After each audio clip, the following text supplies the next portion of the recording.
News, सच जरूरी है। दर्शकों नमस्कार, मैं हूं निशांत भाई। आप मुझे देख रहे हैं देश की दिशा और दशा में। आज मैं जो आपको विषय लेकर आया हूं वह विषय काफ़ी आपके लिए एक सोचने वाला, गंभीर चिंतन करने वाला विषय है। यदि आप इंस्टेंट जस्टिस के हिता होते हैं तो घबराइए मत। कभी आप भी इस इंस्टेंट जस्टिस की चक्की में पीस सकते हैं।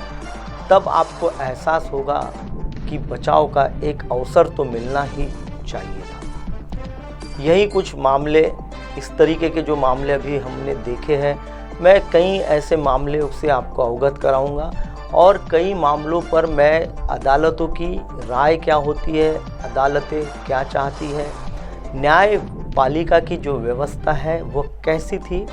थोड़ा सा अपन पहले अतीत में चले जाते हैं। अतीत में एक इस देश में सबसे बड़ी पहली घटना घटी थी जो कि नाथूराम गोडसे, जिन्होंने बिड़ला भवन में जब बापू को गोली मारकर हत्या की तो वह रंगे हाथों पकड़ा गए थे। गांधी उस समय देश के सबसे लोकप्रिय और सर्वोच्च नेता थे। पुलिस नाथूराम गोडसे को वहीं पर इनकाउंटर कर सकती थी। देश के इसके लिए खिलाफ एक भी आवाज़ नहीं उठी थी देश में। नाथूराम गोडसे के साथ उस समय पुलिस गांधी की हत्या के आरोप में गिरफ्तार नारायण दत्तात्रेय आप्टे, विष्णु रामकृष्ण करकरे, दिगंबर रामचंद्र बडगे, मदनलाल पाववा, नाथूराम के भाई गोपाल गोडसे, शंकर कटोचिया, विनायक दामोदर सावरकर और दत्तात्रेय सदाशिव परचुके को भी कहीं ले जाकर इनकाउंटर कर देती थी। देश में इसके खिलाफ भी एक आवाज उस समय नहीं उठी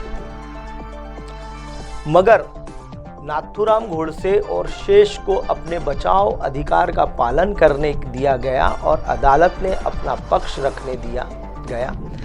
अदालत की प्रक्रिया 1 साल चली और उसमें नाथूराम गोडसे और नारायण आप्टे को फांसी की सजा हुई और 6 आरोपी विष्णु रामकृष्ण करकरे, दिगंबर रामचंद्र बडगे, मदनलाल पाववा, नाथूराम के भाई गोपाल गोडसे, शंकर कटैया और दत्तात्रेय सदाशिव परचुरे को उम्र कैद इस न्यायालय की प्रक्रिया के तहत विनायक दामोदर सावरकर को बरी कर दिया गया था। इसी देश में जब देश आज़ाद हुआ और जब इंदिरा गांधी की सत्ता आई तो उनके ही एक अंगरक्षक ने संवत सिंह और बेअंत सिंह ने गोली मारकर उनकी हत्या कर दी थी। उसमें से एक बेअंत सिंह को वहीं पर सुरक्षा कर्मियों द्वारा मार गिराया गया था, जबकि संवत सिंह को गिरफ्तार कर लिया गया था।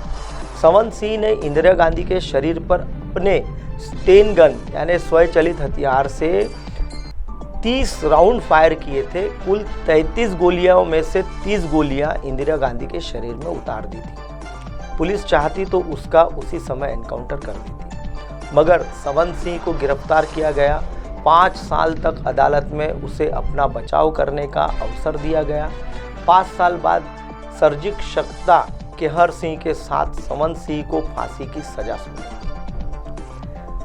95 में हम लोग एक बड़ी हत्या होती है हमारे देश में, राजीव गांधी की हत्या में शामिल 6 हत्यारों को एजी पोरविलन, नलिनी सतन, वी श्रीहरन उर्फ मुरुगन, रॉबर्ट पायस, जय कुमार और रविचंद्र उर्फ रवि का भी पुलिस एनकाउंटर कर सकती थी, मगर उन्हें अदालत ने अपना बचाव का अवसर दिया गया।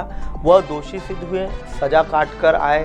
सोनिया गांधी के माफ करने के कारण धीरे धीरे जेल से निकल चुके। संसद पर हमला हुआ था, अफजल गुरु का भी पुलिस एनकाउंटर कर सकती थी, जस्टिस कर सकती थी, मगर अफजल गुरु को अदालत में अपना बचाव का अवसर दिया गया और भले ही कुछ सवाल उठे हो, मगर अफजल गुरु को उच्चतम न्यायालय से फांसी की सजा। मुंबई ब्लास्ट में पकड़े गए याकूब मेनन के साथ भी यही हुआ। नेपाल बॉर्डर पर पकड़ा गया और पुलिस ने उसे भी अदालत में अपने बचाव का अवसर दिया था। उसे भी अदालत में फांसी दी, हालांकि गिरफ्तारी के समय उसका भी इनकाउंटर हो सकता था। सबसे साक्षात उदाहरण मुंबई पर हमला, अजमल कसाब को सीसीटीवी कैमरे ने तमाम जगहों पर कत्लेआम करते कैच किया गया था। मुंबई पुलिस ने हेमंत करकरे जैसे जाबाज पुलिस अधिकारी को खोकर भी अजमल कसाब को गिरफ्तार किया, उसे अदालत में अपना बचाव का अवसर दिया और अंत उसे भी फांसी की सजा हुई। यह कुछ उदाहरण बताते हैं कि स्वस्थ लोकतंत्र किसी जुर्म और मुजरिम को दंड देने से की एक प्रक्रिया होती है जो उपरोक्त सभी के साथ अपनाई गई। दंड देने का काम अदालतों का होता है, फिर चाहे असद हो या विकास दुबे। यदि आप इंस्टेंट जस्टिस के हिताई है तो घबराइए मत, कभी आप भी इस इनकाउंटर के जस्टिस की चक्की में पिस सकते हैं। तब आपको एहसास होगा कि बचाव का एक अवसर तो मिलना ही चाहिए था। दर्शकों, ये थी हमारे देश की दिशा और दशा। आज हमारा देश किस राह पर चल रहा है, यह आप इन उदाहरणों को देखकर, इन उदाहरणों से सबक लेकर आज की जीती जागती जो देश में जिस प्रकार से अराजकता फैली हुई है और देश में जिस तरीके से एक कैंपेनिंग चलाया जा रहा है कि तुरंत पुलिस एनकाउंटर करके जस्टिस न्याय दिलाने का जो काम कर रही है, वो कहीं ना कहीं इस देश की भोली भाली जनता को गुमराह करने का और देश में अराजकता फैलाने का काम हो रहा है। फिलहाल वक्त हो चला है एक दर्शकों ब्रेक का। ब्रेक से लौटने के बाद देखिएगा देश और दुनिया की तमाम खबरें। बने रहिए MNS न्यूज़ टीवी पर।